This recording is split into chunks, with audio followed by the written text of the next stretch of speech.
Kamusta mga Libra? Sana maayos ang energy ninyo today. At kung hindi mo pa alam ang iyong sun, moon at rising sign, maaari kang gumamit ng astrology birth chart calculator online para mas maintindihan mo ang iyong emotions, personality at soul purpose. Ako nga pala si Astro Luna Quest at sobrang thankful ako na nandito ka ngayon sa lahat ng patuloy na sumusuporta at nanonood ng ating spiritual readings. Maraming salamat sa inyong trust at energy.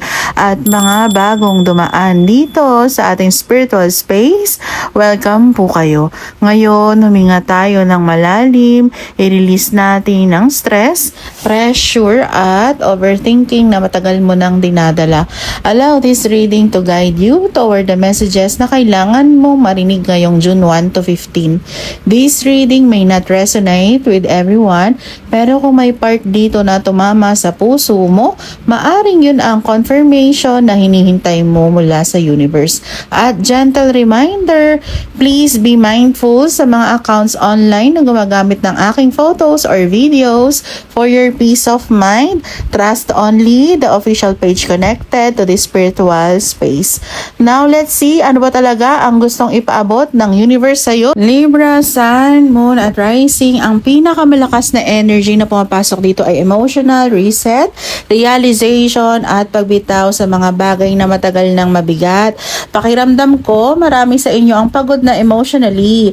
May Libra dito na sobrang overgive, laging inuunawa ang ibang tao, o paulit-ulit na umaasa sa sitwasyong hindi naman fully stable at ngayon parang napapagod ka na maghabol ng clarity. May strong energy rin dito ng hidden truth o realization. Possible na may taong hindi naging fully honest, may relasyon na nawawala ng balance o may situation kang biglang nagiging malinaw. Pero Libra, ang pinakamalaking mensahe rito ay you are entering a reset phase at minsan kailangan mo nang mawala ang confusion bago dumating ang tunay na peace. Para sa may asawa o committed relationship, nakikita ko rito ang emotional imbalance at communication issues. Possible na may pagtatampo, emotional distance, trust issues o pakiramdam na hindi pantay ang effort. May Libra dito na pagod nang umintindi pero tahimik lang externally. Pero nakikita ko rin dito ang possibility ng healing kapag parehong willing mag-open up emotionally. Para sa may anak, nakikita ko rito ang focus sa emotional stability ng family at pag-aayos ng atmosphere sa bahay.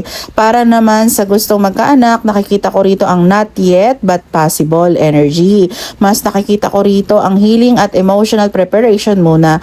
Para sa mga singles, may realization energy rito. Possible na may taong bumabalik sa isip mo, unfinished emotions o bagong connection na magpapaisip sa iyo ng malalim, pero warning rin ito, huwag mong pilitin ang taong emotionally unavailable o inconsistent. Reminder lamang po, spiritual guidance lamang ito at hindi medical diagnosis. Nakikita ko rito ang emotional stress na naapektuhan na rin ng katawan. Possible areas, hormonal imbalance, sleep problems, anxiety or overthinking, headaches, migraine, chest heaviness due to emotions, fatigue or lower energy, digestive sensitivity. May Libra dito na emotionally exhausted na kaya mabilis mapagod physically. Possible rin na kailangan mong magpahinga ng maayos, bawasan ng emotional stress, ayusin ang tulog at maglaan ng time para sa sarili. May message din dito tungkol sa emotional eating at self-care. May Libra dito na kumakain kapag stress, hindi regular kumain o minsan nawawala ng gana dahil sa emotional overwhelm. Possible rin na kailangan mong bawasan ng sweets or unhealthy snacks, dagdagan ng tubig at maging mindful sa food intake mo.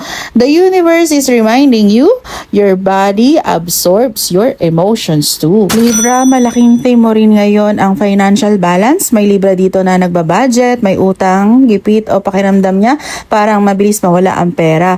Possible rin may delayed income, unexpected gastos, family expenses o stress tungkol sa trabaho. Message ng universe para sa'yo, this is not the season for impulsive spending. Mas maganda ang ang pagiging practical at strategic ngayon.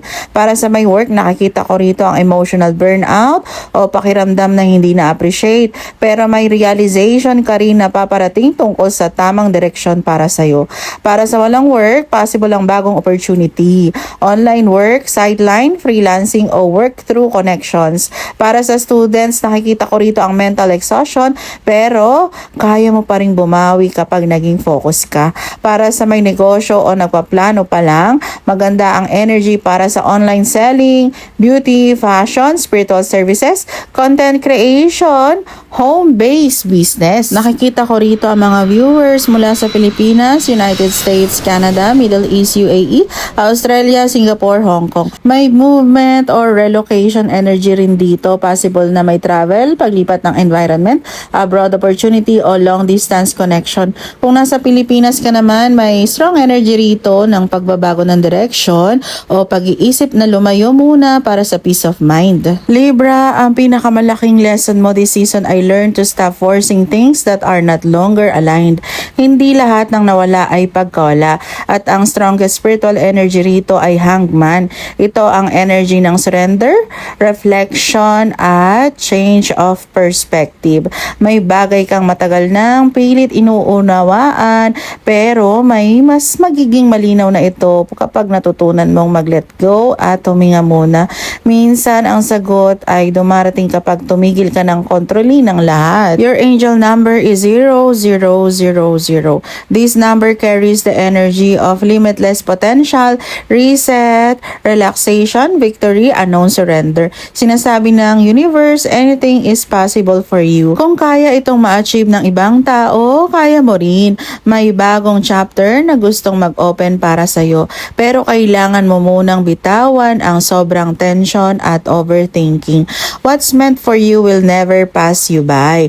At habang natututo kang mag-relax at magtiwala sa timing ng universe, unti-unti ring darating ang clarity, peace at success na hinihintay mo.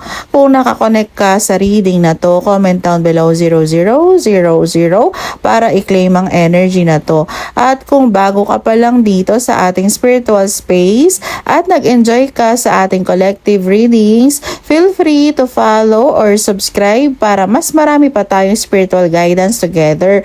Maraming salamat sa oras at energy mo today. May your heart heal, your mind find peace, and your soul stay aligned. Again, this is Astro Luna Quest and I'll see you on the next reading.